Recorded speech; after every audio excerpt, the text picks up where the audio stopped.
जय हिंद साथियों, डिफेंस उड़ में आप सभी का स्वागत है। डिफेंस की तैयारी करने वाली अपनी कमर कस लीजिए, क्योंकि बहुत ही ज़्यादा मात्रा में एसएससी जीडी कांस्टेबल की वैकेंसी आने वाली है।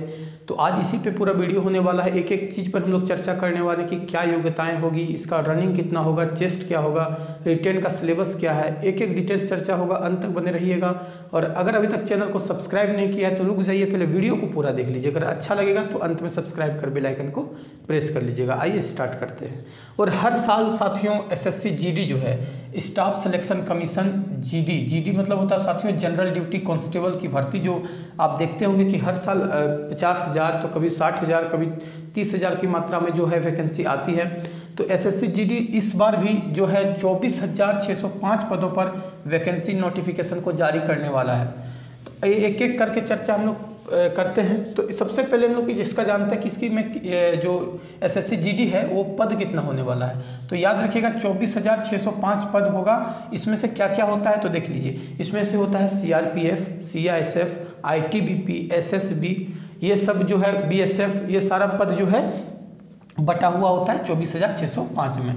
अब आपका डिपेंड करता है कि आपका स्कोर रिटर्न में कितना होगा। हम लोग आगे चर्चा करेंगे कि रिटर्न कितना होगा, रिटर्न में स्कोर क्या होगा, उसी के अनुसार आपको जो है वो मिलेंगे। आपको आईटीबीपी मिलेंगे कि सीआरपीएफ मिलेगा कि सीआईएसएफ मिलेगा, ये आपका उस पर निर्भर करता है। तो हम लोग अगर योग्यता की बात करते हैं तो 10th पास, अगर आप किसी भी डिवीजन से अगर 10th पास हैं रिकॉग्नाइज बोर्ड से, तो आप इस फॉर्म को भरने के लिए एलिजिबल हैं। फिर से सुन लीजिए, अगर इसकी योग्यता की बात की जाए तो 10th पास इसकी योग्यता है। चाहे आप किसी भी डिवीजन से 10th पास क्यों नहीं किए हो, कोई रिकॉग्नाइज यूनिवर्सिटी या बोर्ड होना चाहिए।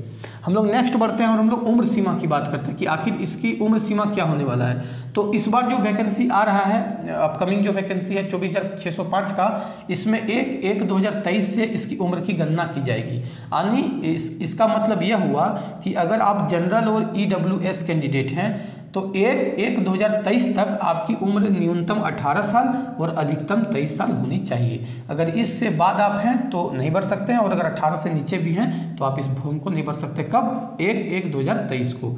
तो मैं आपको एक वीडियो में बता दूंगा कि आप एज किस तरह निकालेंगे। बहुत सारे साथी जो हैं वो उनको एज सही से निकालना पता नहीं होता है और वो फॉर्म नहीं भर पाते हैं, ठीक है, गलती की वजह से। तो मैं एक वीडियो सेपरेट में आपको बता दूंगा कि उम्र कैसे निकाला जाता है। तो 1/1/2023 को जनरल ईडब्ल्यूएस 18 से 23 साल है, ओबीसी है तो 3 वर्ष की आपको छूट मिलेगा, और अगर एसटी और एससी कैंडिडेट है तो आपको 5 वर्षों का छूट मिलेगा 23 साल में, ठीक है। अब हम लोग फी की बात कर लेते हैं। तो अगर आप जनरल, ओबीसी और ईडब्ल्यूएस कैंडिडेट है तो आपको 100 रुपये फी लगेंगे, ठीक है। लेकिन अगर आप एसटी हैं, एससी हैं, महिला हैं तो आपको 1 भी रुपया इस फॉर्म को भरने के लिए नहीं देना पड़ेगा। तो साथियों एक चीज़ आप सोचिए कि 100 रुपये में आप सरकारी नौकरी कहाँ आपको मिलेगा, ठीक है।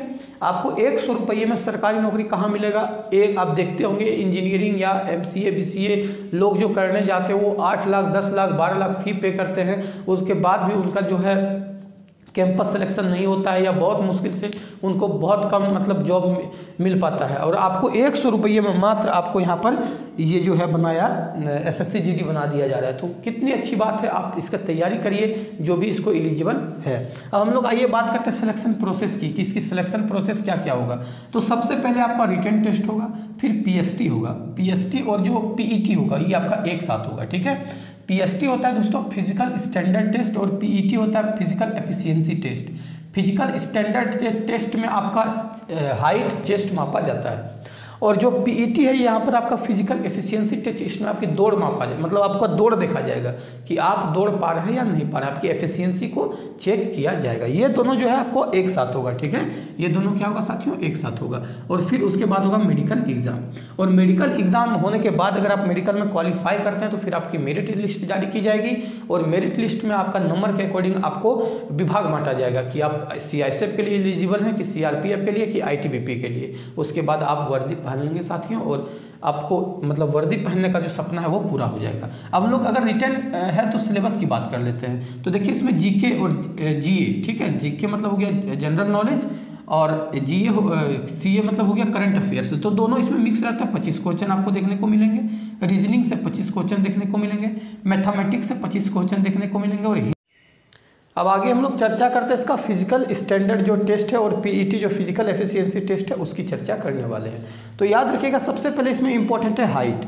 तो अगर आप जनरल ओबीसी और ईडब्ल्यूएस कैंडिडेट हैं तो अगर पुरुष में है, ठीक है, मैं पहले पुरुष की बात कर रहा हूँ, जनरल ओबीसी और ईडब्ल्यूएस में 170 सेंटीमीटर पुरुषों के लिए, और अगर आप एससी और एसटी कैंडिडेट हैं तो 162 सेंटीमीटर आपकी हाइट होनी चाहिए मेल के लिए। वहीं अगर हम लोग फीमेल की बात करें तो जनरल ओबीसी और ईडब्ल्यूएस में 157 सेंटीमीटर महिला के लिए, और अगर एससी और एसटी की बात करें तो 150 सेंटीमीटर आपकी हाइट होनी चाहिए फीमेल के लिए, ठीक है।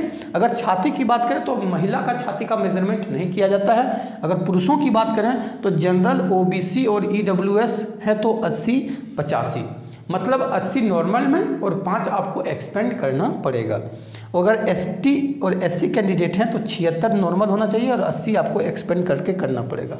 और अब जो हम लोग जानने वाले हैं वो सबसे ज़्यादा इम्पोर्टेंट है, क्या, तो दौड़, याद रखिएगा, दौड़, रनिंग सबसे ज़्यादा इम्पोर्टेंट है। तो मेल कैंडिडेट हैं तो 5 किलोमीटर 24 मिनट में, और अगर फीमेल कैंडिडेट हैं तो 1.6 किलोमीटर 8.5 मिनट में आपको कंप्लीट करना पड़ेगा। फिर से सुन लीजिए, अगर आप पुरुष हैं, मेल कैंडिडेट हैं तो 5 किलोमीटर आपको 24 मिनट में कंप्लीट करना है, और अगर फीमेल हैं तो 1.6 किलोमीटर 8.5 मिनट में आपको कंप्लीट करना पड़ेगा। तो ये साथियों फिजिकल मेजरमेंट का था।